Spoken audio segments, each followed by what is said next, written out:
नमस्कार, खबर उत्तराखंड देख रहे हैं आप। मैं हूं आपके साथ चविश कात्री।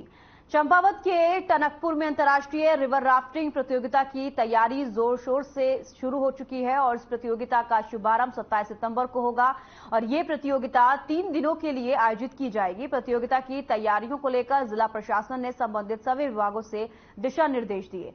साहसिक खेल अधिकारी मोहम्मद अली खान ने बताया कि इस प्रतियोगिता में अब तक पूरे देश और नेपाल से 15 टीमें अपना रजिस्ट्रेशन करा चुकी हैं। प्रतियोगिता में 3 तरह के रिवर राफ्टिंग इवेंट आयोजित किए जाएंगे। प्रतियोगिता से भविष्य में इस क्षेत्र में सहायक पर्यटन को बढ़ावा मिलेगा।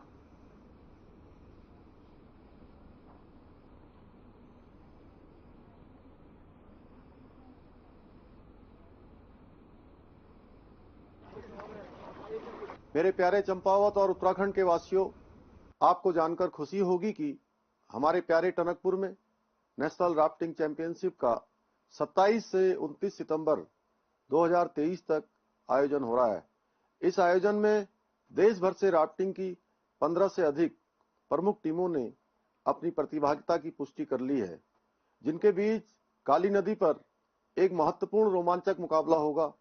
इस आयोजन को और भी खास बनाने के लिए चंपावत के खूबसूरत गांव चूका में पहली बार एंगलिंग मीट का आयोजन हो रहा है, जहां हम अपने देश और विदेश के मात्स्यिकी के शौकीनों को भी बुला रहे हैं। अलग राज्यों की पैरामिलिट्री की है, मिलिट्री की है, नेपाल की टीम भी आ रही है। इसकी प्रतियोगिता 27, 28, 29 को होगी। 27 तारीख को उद्घाटन होगा। उसी के साथ उसका मैराथन रेस होगी जो चूका से बुम तक होगी, लगभग 25 से 30 किलोमीटर है।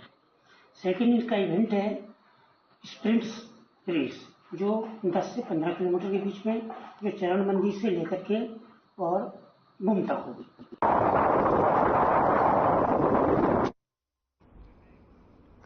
देहरादून में चल रहे 8वें देहरादून इंटरनेशनल फिल्म फेस्टिवल का समापन हो गया है। आपको बता दें कि 22 सितंबर से 24 सितंबर तक चले इस देहरादून फिल्म फेस्टिवल में बॉलीवुड स्टार्स का जमावड़ा देखने को मिला। कई बॉलीवुड स्टार्स देहरादून में 8वें फिल्म फेस्टिवल में शामिल हुए और वहीं फिल्म फेस्टिवल के दौरान कई लघु फिल्में भी दिखाई गईं। आज 8वें फिल्म फेस्टिवल के समापन कार्यक्रम के दौरान बॉलीवुड स्टार दीप्ति नवल और फिल्म निर्देशक पुसन कृपलानी मौजूद रहे। फिल्म फेस्टिवल के आयोजक राजेश शर्मा ने कहा कि उत्तराखंड में जिस प्रकार से धामी सरकार ने फिल्म नीति को सरल बनाने का काम किया है, उसे आने वाले समय में उत्तराखंड में भी फिल्म निर्माता विकसित होगा और यहां की नई पहचान पूरे देश और दुनिया में देखने को मिलेगी।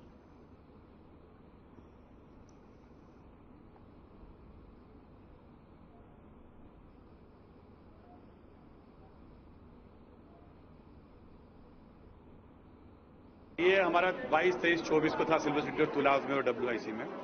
इसमें हमारी मॉर्निंग में 10 बजे से लेकर रात को 10 बजे तक फिल्म की screening, talk shows, master classes थी और मास्टर क्लासेस चल रही हैं। और मॉर्निंग में हमने सबसे पहले फिल्म दिखाई थी 22 तारीख को दृश्यम 2, जो नेत्रहीन भाई और बहनों के लिए हमने स्पेशल स्क्रीनिंग रखी थी। उसके बाद करीबन 65 फिल्म्स और शॉर्ट फिल्म्स की यहाँ पे स्क्रीनिंग हुई है 3 दिनों के अंदर, और जिसमें ऑल ओवर इंडिया से डायरेक्टर, प्रोड्यूसर, एक्टर, कोरियोग्राफर सबने पार्टिसिपेट किया है।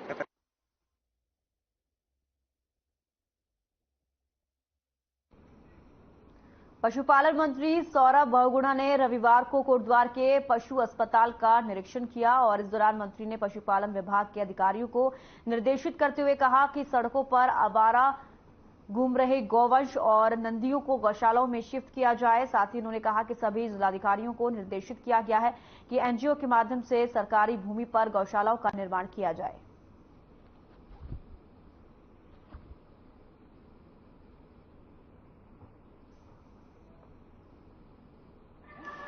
लेकिन यहाँ पर मैं चाहती हूँ, हमने DMs को एक पावर दी है कि हर जिले का DM किसी भी सरकारी भूमि पे NGO के माध्यम से गौशाला का ऑपरेशन कर सकता है। हम सरकारी जमीन को गौशाला के लिए देंगे और उसको ऑपरेशन कराया जाएगा। अभी तक हमको पूरे उत्तराखंड में लगभग 47 नई गौशालाओं के प्रस्ताव मिल चुके हैं, उनके DPR बन रहे हैं और जैसे ही उसके DPR फाइनल हो जाएंगे और सामने उत्तराखंड की पहली गौशाला 7 एकड़ की खटीमा में एक NGO के माध्यम से शुरुआत भी कर दी है। ये पोल्ट्री वैली स्कीम चल रही है ना, स्कीम है प्लस हमारी SCP। आंदोलनकारी के 10% क्षैतिज आरक्षण को लेकर गठित प्रवर समिति के कार्यकाल कल खत्म हो रहा है और जबकि समिति रिपोर्ट देने की स्थिति में नहीं है। आपको बता दें कि समिति को 15 दिन का समय दिया गया था, जिसकी अभी तक केवल एक ही बैठक हो पाई है। ऐसे में समिति ने मांग की है कि समिति का कार्यकाल 1 महीने के लिए और बढ़ा जाए। इस बात की जानकारी संसदीय और कार्य मंत्री प्रेमचंद अग्रवाल ने दी।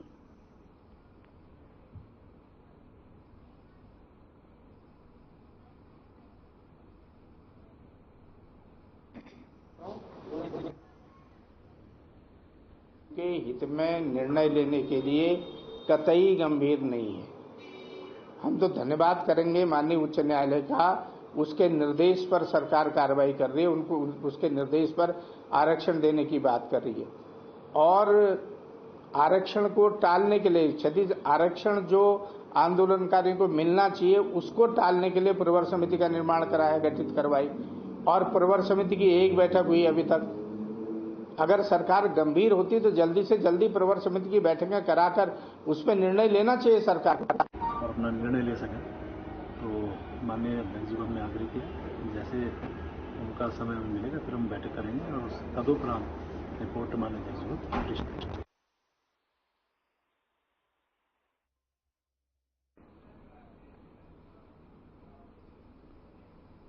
प्रदेश के पूर्व सीएम हरीश रावत ने सदन में बीजेपी सांसद रमेश बिदूड़ी के बयान पर कड़ी प्रतिक्रिया दी है। कांग्रेस के वरिष्ठ नेता हरीश रावत का कहना है कि आपको बता दें, रमेश बिदूड़ी ने संसद और उसकी परंपराओं का घोर अपमान किया है और वह बेहद निंदनीय है। ऐसे में सांसद को संसद से ही नहीं उस पार्टी से भी निलंबित कर देना चाहिए और इस हेट स्पीच के लिए उन पर मुकदमा दर्ज होना चाहिए। हरीश रावत ने पीएम मोदी से भी अपील की है कि वे ऐसे सांसद पर कठोर कार्रवाई करें। बता दें कि हरीश रावत ने रविवार शाम हरिद्वार में पहाड़ी व्यंजनों को लेकर एक पार्टी दी। कार्यक्रम में हरीश रावत ने जनता से अपील की कि पहाड़ी व्यंजनों की राष्ट्रीय स्तर पर पहचान बन सके, इसके लिए सभी को प्रयास करने चाहिए। हरीश रावत ने कहा कि केंद्र सरकार चुनावों से भागती हुई नजर आ रही है क्योंकि देश के 6 राज्यों में कांग्रेस सरकार आ रही है।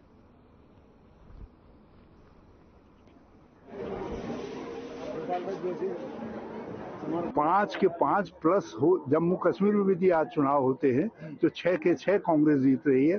अब उसी का कारण तो है वन नेशन वन इलेक्शन, ये उसी का तो परिणाम है। जो भयभीत सत्ता है वो चुनाव से भाग रही है।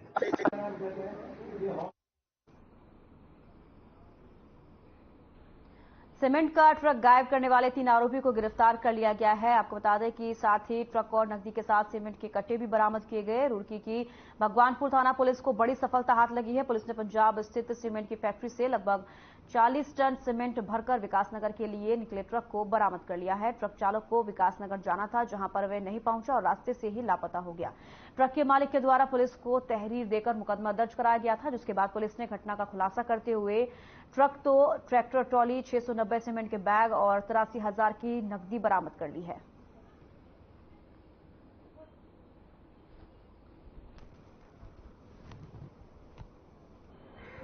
परमजीत सिंह निवासी फतेहगढ़ पंजाब के द्वारा थाना भगवानपुर में आकर ये तहरीर दी गई कि उनका चालक सावेज उर्फ साजेब, जो ट्रक कैप्सूल लेके जिसमें 40 टन सीमेंट भरा हुआ था, रोपड़ अंबुजा सीमेंट फैक्ट्री से विकासनगर के लिए चला था, लेकिन उनके ट्रक की जीपीएस लोकेशन विकासनगर ना होकर वहां पहुंची नहीं और उसका लोकेशन सिकंदरपुर आ रहा है।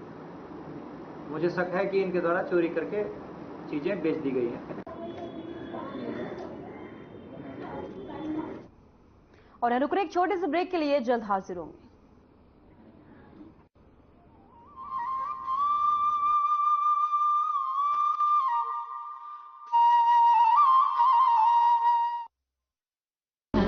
गाना डाउनलोड हुआ? नहीं, पर तब तक मैं इडली बनाती हूँ। हमने बनाया किट से।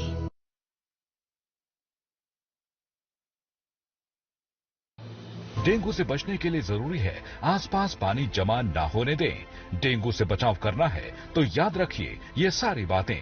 डेंगू के मच्छर साफ पानी में पनपते हैं, इसलिए अपने आसपास पानी जमा नहीं होने देना है और रखनी है साफ सफाई। पानी की टंकी व जल संचय के बर्तनों को रखना है ढककर। सभी गुलदस्तों, गमलों, पानी के बर्तनों, कूलर का पानी सप्ताह में 1 बार पूरी तरह से खाली कर दें और सुखाकर फिर से पानी भरें। प्रयोग में न आने वाले खाली बर्तन, बोतल, डब्बे, टायर नारियल के खोल जैसी चीजें इधर उधर न फेंके, इनमें जमा हो सकता है बारिश का पानी और पनप सकते हैं डेंगू के मच्छर। मच्छरों से बचने के लिए ऐसे कपड़े पहने जो शरीर को ज्यादा से ज्यादा ढके। मच्छरदानी का इस्तेमाल करें।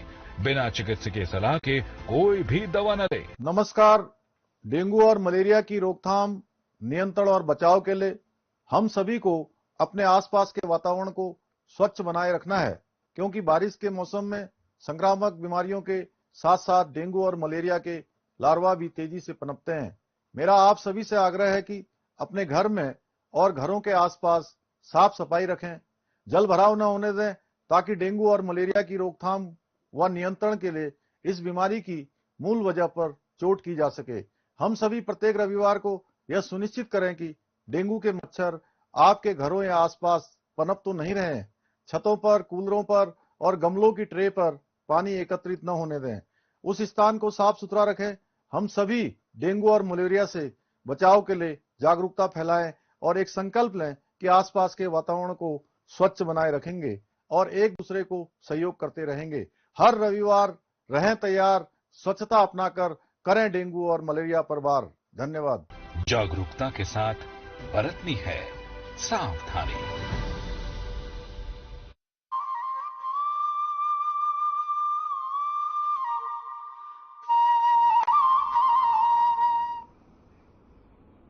ब्रेक के बाद स्वागत है आप सभी का। खबरों में आगे बढ़ेंगे। टनकपुर के राजा गणेश महोत्सव कमेटी की ओर से छठे दिन भी भव्य कार्यक्रम की प्रस्तुति की गई। कार्यक्रम की शुरुआत सर्वप्रथम गणेश आरती के साथ की गई, जिसके बाद कमेटी ने अपने मुख्य अतिथि का जोरदार स्वागत किया। मुख्य अतिथि को स्मृति चिन्ह भी भेंट किया गया। इस दौरान स्थानीय कलाकारों ने सुंदर झांकियों की प्रस्तुति की, जिसके बाद कमेटी की ओर से कार्यक्रम का समापन किया गया। अरुण वाल्मीकि ने बताया कि टनकपुर के राजा गणेश महोत्सव कमेटी की ओर से हर साल की तरह इस साल भी 19 सितंबर को बड़े धूमधाम से गणेश स्थापना के साथ भव्य कार्यक्रम का आयोजन किया गया था, जिसके चलते छठवें दिन सुंदर झांकियों की प्रस्तुति के साथ कार्यक्रम का समापन किया गया।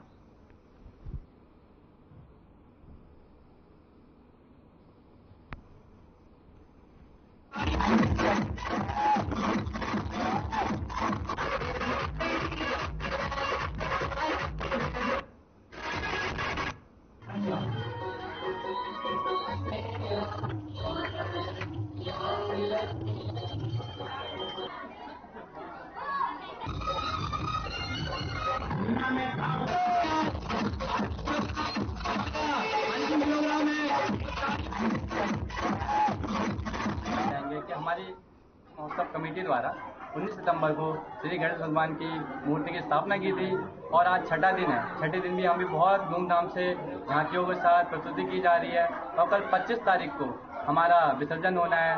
हम कल पूरे शहर में झांकियां घुमाकर धूमधाम से गणेश भगवान का विसर्जन करेंगे।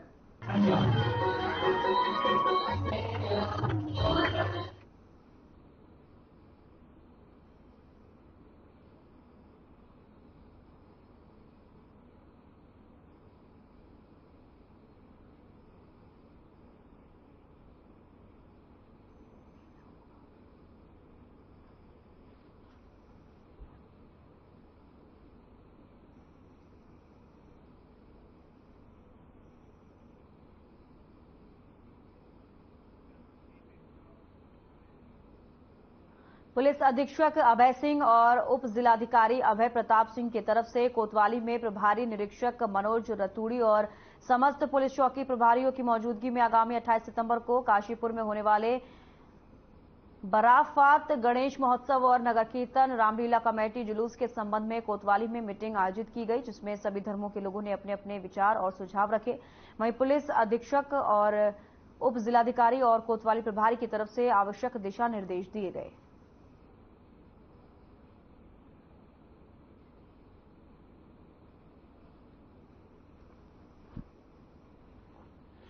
अगर आप 10 मिनट रोक लीजिए, हजारों गाड़ियां। चामुंडा माता का जो धार्मिक जुलूस है, इसके अतिरिक्त जो रामलीला कमेटी है उनका एक धार्मिक जुलूस है और इसी क्रम में 12 वफात का भी जुलूस 28 तारीख को लिया गया। इसी को हमने आज पीस कमेटी की मीटिंग करी थी, जिसमें दोनों समुदायों के लोग उपस्थित थे। जो उसके अन्य गणमान्य मौजूद लोग हैं वो भी उपस्थित थे। विभिन्न विभाग, बिजली विभाग, पेयजल नगर निगम से लेकर के एसडीएम साहब भी उपस्थित थे और लोगों ने अपनी समस्याएं रखी जो प्रशासन से एक्सपेक्टेड है। उनको एसडीएम साहब द्वारा आश्वासन दिया गया तो उनको समय से पूरा कर दिया गया। जो बुरा बात करने वाला है उसके हाथ में ये जो चाह रहा है, ये जो मोबाइल है, भी करे। रुड़की में पुलिस ने नशा तस्करों के खिलाफ अभियान चलाया। इस दौरान पुलिस नशे के तस्करों के घर ढोल नगाड़ों के साथ पहुंची और जिसके बाद उन्होंने दोनों तस्करों को गिरफ्तार किया। पुलिस ने प्रेस नोट जारी कर मामले की जानकारी दी। तो 2 तस्करों को गिरफ्तार किया गया है। पुलिस ने अनोखा तरीका अपनाया है इन तस्करों को गिरफ्तार करने का। उनके घर पुलिस जो है ढोल नगाड़ों के साथ पहुंची और उन तस्करों को गिरफ्तार किया गया।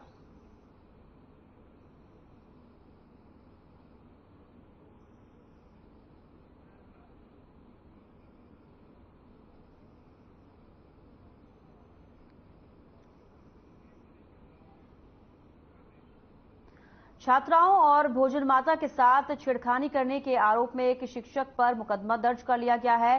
पीड़ित पक्ष ने आरोपी शिक्षक रामप्रकाश गंगवार के खिलाफ थाने में तहरीर दी है, लेकिन कुछ नेताओं के द्वारा थाने परिसर में आकर आरोपी शिक्षक के पक्ष में पुलिस पर दबाव बनाने की कोशिश की गई, जिसके बाद थाना अध्यक्ष अनिल उपाध्याय ने मामले की गंभीरता को देखते हुए शिक्षक के खिलाफ मुकदमा दर्ज कर लिया।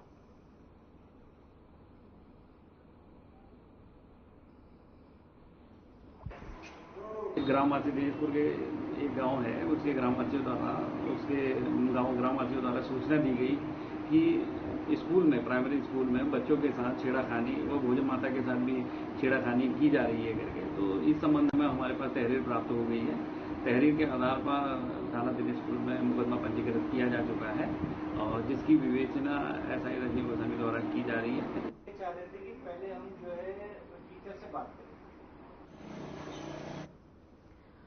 तो शिक्षक पर मुकदमा दर्ज किया गया है। आपको बता दें कि शिक्षक पर छात्राओं के साथ छेड़छाड़ करने का आरोप लगा है और साथ ही जो स्कूल में भोजन बनाने वाली माता है उसके साथ भी छेड़खानी की गई, जिसके बाद पुलिस पर भी दबाव बनाया जा रहा था आरोपी को लेकर, लेकिन उसके बाद पुलिस ने आरोपी पर मुकदमा दर्ज कर लिया है और आगे की जांच जो है की जा रही है। तो भोजन माता के साथ भी छेड़खानी करने का आरोप लगा है शिक्षक पर और साथ ही छात्राओं के साथ भी छेड़खानी करने का आरोप लगा है। अब ऐसे में ये तस्वीरें आप देख सकते हैं कि किस तरीके से छात्राओं के साथ स्कूलों में इस तरीके की वारदातें होती हैं।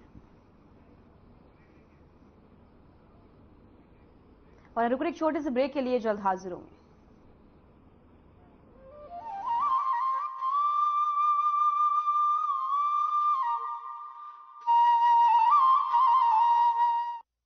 उत्तराखंड को वर्ष 2025 तक देश का अग्रणी राज्य बनाने का लक्ष्य लेकर औद्योगिक विकास की अपार संभावनाओं को हकीकत बनाते हुए राज्य सरकार ने बेहतर नीतियों और प्रयासों से उद्योगपतियों को उत्तराखंड की ओर आकर्षित किया है।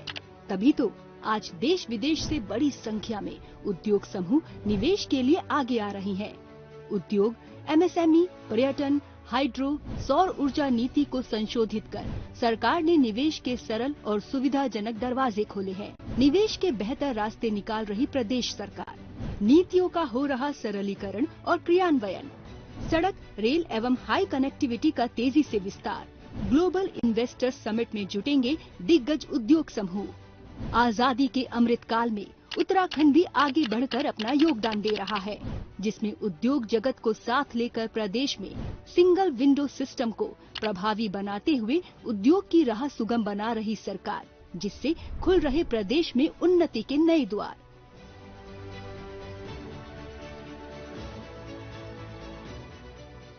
प्रदेश में निवेश की संभावनाओं को बढ़ाने और राज्य में अधिक निवेशकों को आकर्षित करने के लिए ग्लोबल इन्वेस्टर्स समिट का आयोजन इसी दिशा में एक ऐतिहासिक अवसर बनेगा, जो राज्य में पर्यटन, उद्योग, आईटी, स्वास्थ्य, उच्च शिक्षा एवं अन्य विभिन्न क्षेत्रों में राज्य में निवेश की ऊंची उड़ान भरेगा। इसी दिशा में उद्यमियों के साथ सरकार ने सशक्त उत्तराखंड मिशन लॉन्च करने और अगले 5 वर्षों में राज्य की जीएसडीपी को दुगना करने का लक्ष्य सामने रखा है। इस लक्ष्य को हासिल करने के लिए उत्तराखंड ग्लोबल इन्वेस्टर्स समिट 2023 का आयोजन उत्तराखंड के समग्र विकास की दिशा में है एक मजबूत कदम। चहुमुखी सुविधाओं का तेजी से हो रहा विस्तार, औद्योगिक जगत को आकर्षित कर रही सरकार।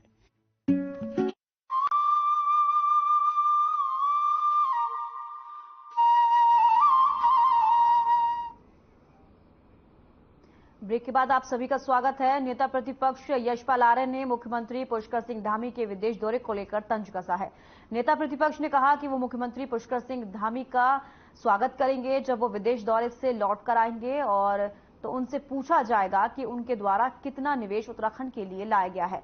आपको बता दें कि मुख्यमंत्री पुष्कर सिंह धामी 25 सितंबर से यानी कि आज से 28 सितंबर तक ब्रिटेन के दौरे पर हैं, जहां उनके द्वारा इन्वेस्टर समिट के लिए निवेशकों को उत्तराखंड आने का निमंत्रण दिया जाएगा।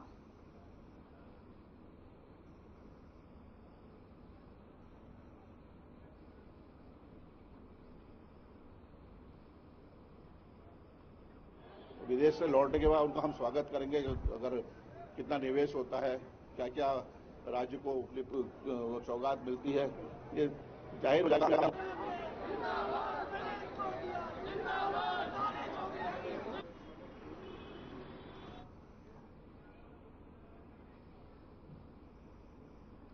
कांग्रेस पार्टी के पूर्व पीसीसी चीफ गणेश गोदियाल ने प्रेस वार्ता करते हुए सरकार पर जमकर निशाना साधा है। उन्होंने अंकिता भंडारी को न्याय दिलाने के लिए महिला कांग्रेस की ओर से किए गए प्रदर्शन पर पीठ थपथपाई। वहीं उन्होंने भाजपा के प्रदेश अध्यक्ष की ओर से महिलाओं के सिर मुंडवाने को लेकर उठाए गए सवालों के जवाब में पलटवार करते हुए कहा कि महेंद्र भट्ट को सुषमा स्वराज के उस बयान को भी याद करना चाहिए जिसमें उन्होंने प्रधानमंत्री पद की शपथ लेने जा रही सोनिया गांधी के लिए कहा था कि यदि सोनिया गांधी प्रधानमंत्री पद की शपथ लेंगी तो वे अपना सिर मुंडवा देंगी। ऐसे में सोनिया गांधी ने बड़ा दिल दिखाते हुए एक महिला की भावनाओं का आदर करते हुए प्रधानमंत्री पद की शपथ नहीं ली। उन्होंने कहा कि अंकिता भंडारी को न्याय दिलाने के लिए अभी तो कांग्रेस की 2 बहनों ने ही केश दान किए हैं, लेकिन अंकिता हत्याकांड में वीआईपी का नाम उजागर किए जाने की मांग को लेकर कांग्रेस पार्टी आगामी दिनों में बड़े पैमाने पर केश दान करेगी। उन्होंने कहा कि यदि अंकिता को न्याय नहीं मिला तो बड़ी संख्या में कांग्रेस के नेता और कार्यकर्ताओं और महिलाएं अपना सिर मुंडवाकर सरकार के खिलाफ विरोध दर्ज कराएंगे।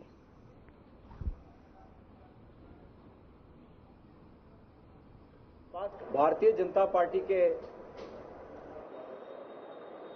नेताओं द्वारा जो कांग्रेस पर महिला कांग्रेस के द्वारा जो प्रदर्शन किया गया था उसको राजनीति से प्रेरित होकर बताना दुर्भाग्यपूर्ण है, और खास करके इसको सनातन धर्म से के साथ जोड़ देना कि सनातन धर्म का अपमान हुआ। मैंने आज की प्रेस वार्ता में, संपूर्ण प्रेस वार्ता में उन्हें आईना दिखाने का काम किया है। सनातन को उनसे हम बेहतर जानते हैं। हमारा सनातन मानवता का सनातन है, हमारा सनातन पुराणों और वेदों पर आधारित सनातन है, और उनका सनातन सिर्फ राजनीतिक लालच। किसानों की समस्याओं को लेकर पूर्व मुख्यमंत्री हरीश रावत ने भले ही देहरादून में प्रदर्शन किया हो, लेकिन उनके इस प्रदर्शन पर धामी सरकार के कृषि मंत्री गणेश जोशी ने कटाक्ष करते हुए कहा कि आज प्रदेश का किसान बीजेपी सरकार के साथ है, क्योंकि किसानों की समस्याओं का निराकरण सिर्फ धामी सरकार और मोदी सरकार में संभव है। कृषि मंत्री ने कहा कि पूर्व मुख्यमंत्री के साथ प्रदर्शन में सिर्फ गिने चुने लोग भी रहते हैं।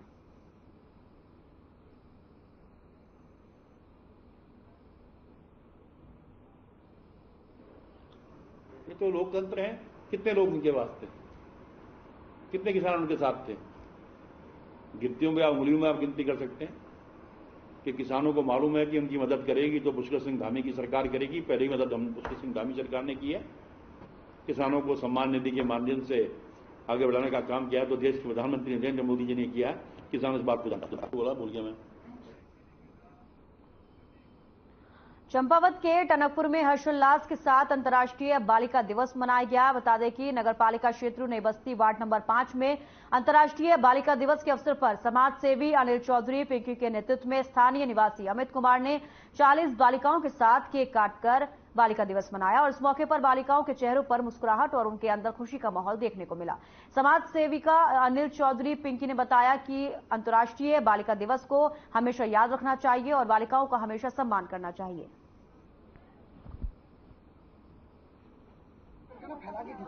आज अंतर्राष्ट्रीय बालिका दिवस था, तो इसी शुभ अवसर पर हमने, जो हमारे नगर पालिका का नई बस्ती वार्ड नंबर 5 है, आज हमने यहाँ पे अमित कुमार जी के संचालन में एक कार्यक्रम रखा गया नई बस्ती में, जिसमें हमने 30-40 छोटी लड़कियों को बुला के उनके द्वारा केक काट के हस्तांतरण करके, और इस टाइप से हमने धूमधाम से बच्चों का बनाया था कि बच्चों में खासी खुशी का माहौल था। उनको भी आज लग रहा था कि अंतर्राष्ट्रीय बालिका दिवस है, हमारा भी आज सम्मान हुआ है करके, तो इसी में हमने एक कार्यक्रम आयोजित किया।